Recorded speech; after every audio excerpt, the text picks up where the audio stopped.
Hi friends, welcome back to my channel. Friends, మేమైతే అరుణాచలం వెళ్తున్నాం friends. మేము 7 మెంబర్స్ వెళ్తున్నాం. చూడండి, ఇప్పుడైతే మేము చిత్తూరులో ఉన్నాం ఫ్రెండ్స్. మేమైతే అరుణాచలం బయలుదేరుతున్నాం.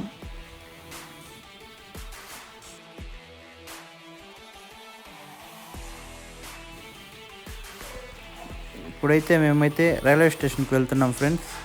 Chittoor railway station. ఇదిగో ఫ్రెండ్స్, చిత్తూరు రైల్వే స్టేషన్కి అయితే వచ్చేసాము. చిత్తూరు టు అరుణాచలం ట్రైన్ అయితే వస్తుంది ఫ్రెండ్స్, వెళ్ళాలి. Okay friends, bye. Next part video పెడతా, చూడండి. ఎలా ఉందో చెప్పండి. లైక్ చేయండి, షేర్ చేయండి, కామెంట్ చేయండి ఫ్రెండ్స్. Okay, bye.